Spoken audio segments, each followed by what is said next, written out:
Have you been noticing that your pantry seems to empty faster than it used to? Those are the originals. This is how they used to look, and they were like twice as big as these.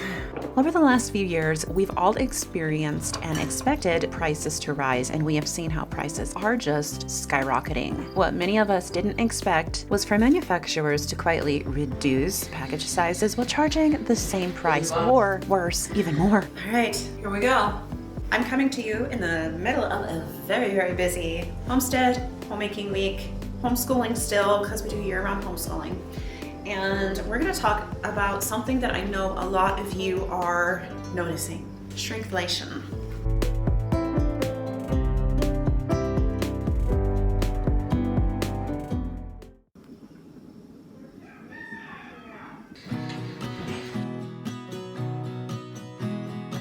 While it affects everyone, I believe it hits homemakers, food preservers, and preparedness-minded families and low-income families especially hard. When you're building a pantry, preserving food, and planning for long-term food security, every ounce matters.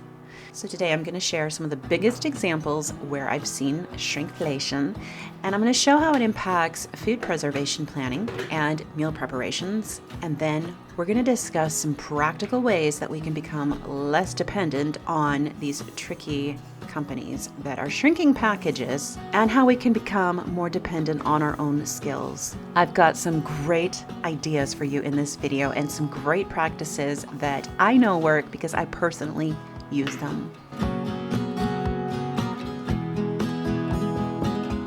In these scenes, I am homemaking my own granola. I do this quite often because I'm not going to pay those insane grocery store prices for just enough granola for half of my kids. Granola is so inexpensive and so easy to make. And best of all, you can make it a lot more healthily than you can buying it. Now, before I do go any further, I was wondering if you can help me out with something.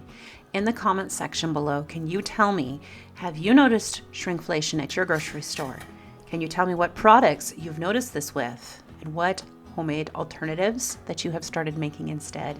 Please, before you go, share your experiences in the comments below because it would be so helpful for me and everybody watching this video. We would love to hear what is changing where you live. Let's talk about the ghost in the grocery cart. Most people notice inflation when the price goes up. But shrinkflation is harder to spot because the package often looks almost identical or the same.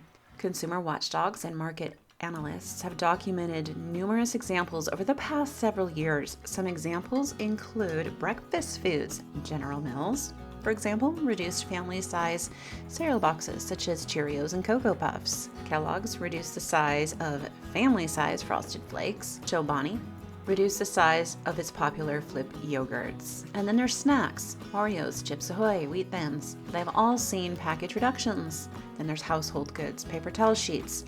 The counts of the paper towels have decreased. Mega roll toilet paper companies. Packages contain fewer sheets. Q-tip package counts have been reduced. And of course, there's beverages. 32 ounces have become 28 ounces. The scary part isn't the smaller package. The scary part is that most people don't notice the price stays the same or goes up. Since we're talking about things shrinking when we don't really want them to, this is the perfect time to take a little break and tell you about what happened to me recently because apparently shrinkflation decided to make its way into my closet too. You guys are not going to believe what happened to me this week. On Monday, I realized that all of the workouts that I've been doing to try to get back in shape and to lose weight, they're working, I think. Apparently, it's a thing where when you start aggressively working out, lifting weights, walking, all of the things that I'm doing, it is normal for you to apparently gain a size or two, which is what I've done. And on Monday is when I realized that this had happened, and I was not happy about it, of course, but to make matters even more interesting, I don't know who, somebody in my family put all of my best favorite clothing in the dryer. So not only did I gain 2 sizes, but my clothes shrunk like 2 sizes. I was legit crying on Monday for quite some time. Same day, craziest thing happened. My brand manager messaged me saying that my sponsor for July was wanting me to place my order, and it was with Quince, and they wanted a piece of clothing and a piece of bedding or something like that, if I remember correctly. So finding the bedding, easy. My kids need sheets. So I placed an order for some sheets, but I also needed to pick a piece of clothing, and I'm like, I am so not feeling it with clothes right now. I do not want to do clothes shopping right now. I mean, I was literally crying, and I was so irritated too. And I was looking through their dresses, and there was a dress that caught my eye. And I thought, if there was one piece of clothing that could make me feel better right now, it's that dress, because that is my favorite style of dress, and it is so put together looking, and I think that dress might make me feel better. So I am getting that dress. I mean, obviously I needed some new dresses now anyways.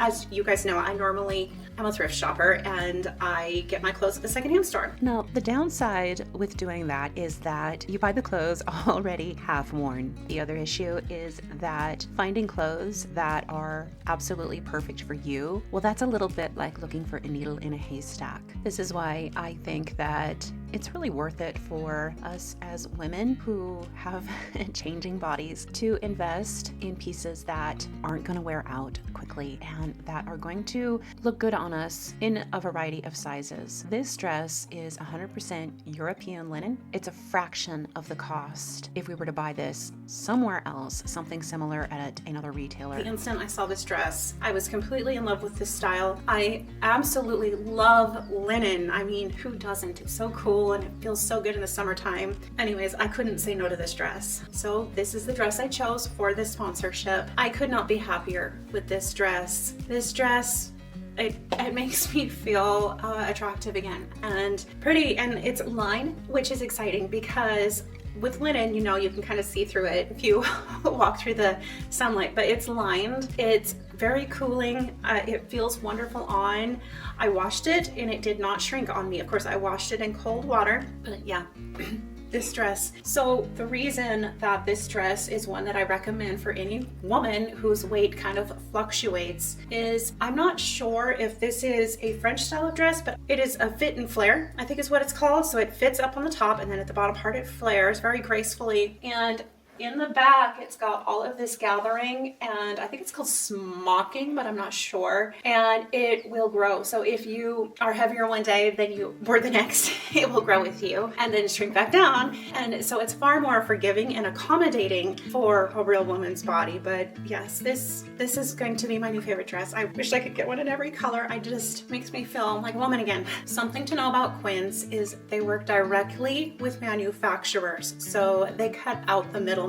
Everything is priced 50 to 80% less than other brands. And Quince has thousands of 5-star reviews to back up their quality. I use Quince now. I genuinely recommend them. Love them. But here's the thing, if something catches your eye from Quince, you might want to jump on it because things don't last there for very long. So refresh your everyday with luxury that lasts, that you will not have to replace anytime soon. So head to quince.com/mountainmama for 365-day returns and free shipping. That's QUINCE.com/mountainmama. Quince is now available in Canada too.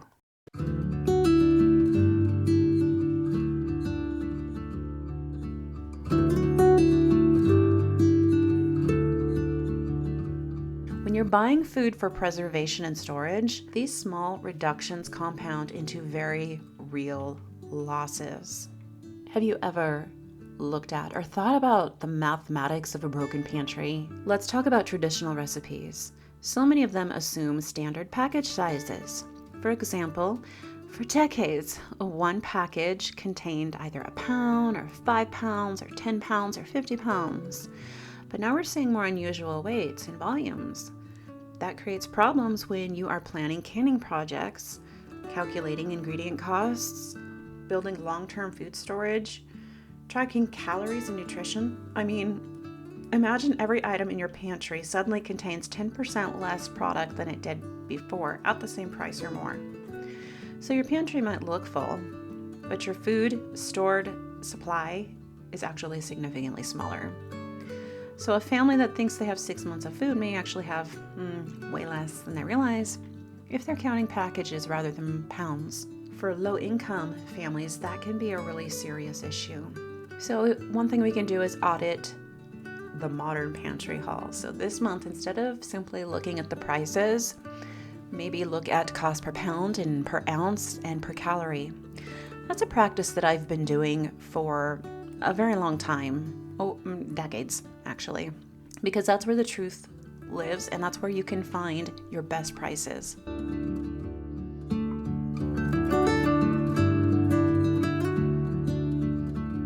So a package might cost only 50 cents more than last year, but if it contains less product, your actual cost increase is actually much higher.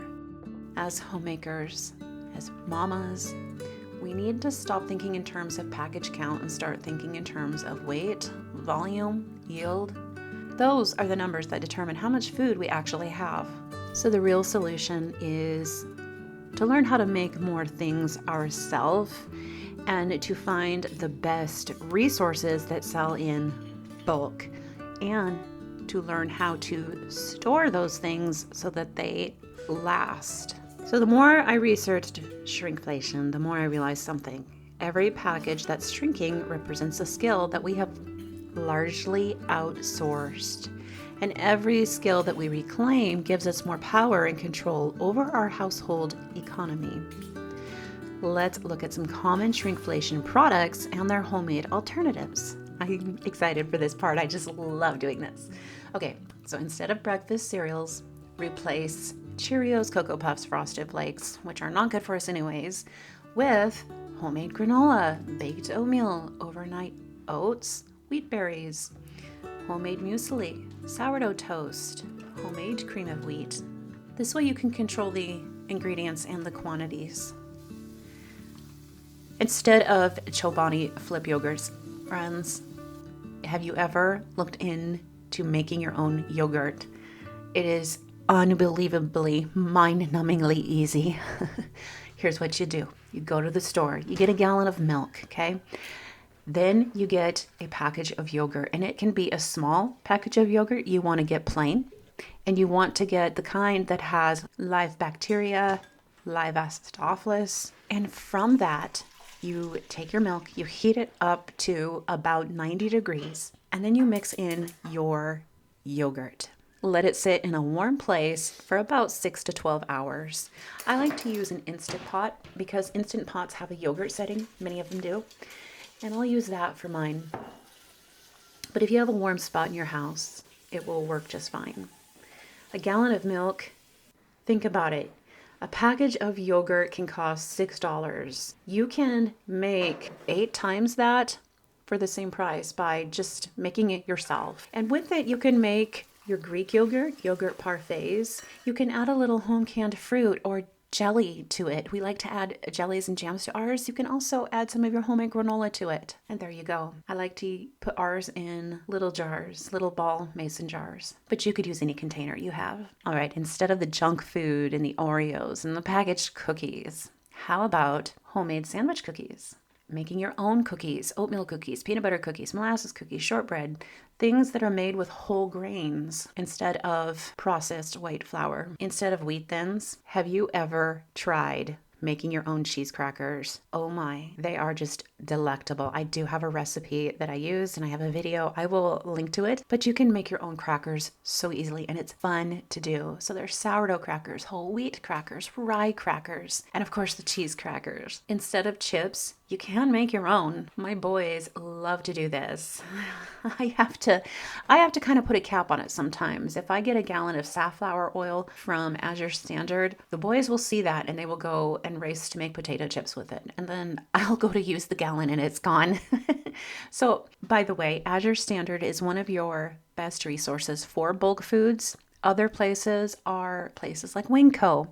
And in your grocery stores, many grocery stores, a lot of people don't know this. They think it's a section only for restaurants, but it's the industrial section. In the industrial section, you can find bulk foods, and the savings on them can be quite significant. Okay, I digress.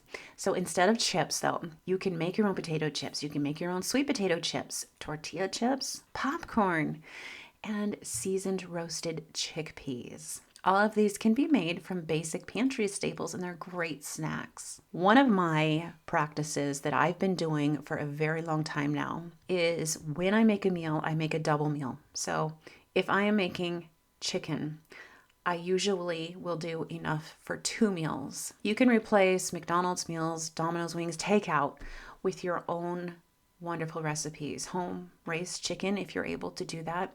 And of course, homemade pizza. We like to make our own homemade pizza, and it's absolutely the best. I will link to one of my pizza videos below. And then there's home preserved ingredients, bulk cooked freezer meals. All of these can take the place of takeout. Essentially, what you want to do is recalibrate your preservation strategy. And if you don't have one, you want to come up with one. So first, start making several changes. Start weighing the purchases whenever possible. Compare unit prices rather than sticker prices. Update pantry spreadsheets if you do that based on pounds, gallons rather than package counts. And then fourth, you can increasingly source ingredients directly from local farmers, local mills, farm stands, bulk suppliers like As Your Standard and Winco. The fewer middlemen involved, the fewer opportunities there are for shrinkflation. So how can we secure a future-proof food supply? The reality is that shrinkflation is legal as long as the package accurately lists the contents. Companies can reduce sizes. That means the responsibility falls on us to pay attention. And the goal isn't just a pantry that looks full. We have to go beyond that and go deeper. We want a pantry that actually contains the food that your family needs, and that means measuring by pounds. It also means learning traditional skills. Whenever possible, replace packaged convenience foods with ingredients and homemade alternatives. Because the more food we can grow, preserve, bake, ferment, can, and prepare ourselves, the less affected we will be when another package quietly shrinks. If you would like to learn more traditional skills, I do invite you to join me over on Patreon and also to look at my homemaking courses.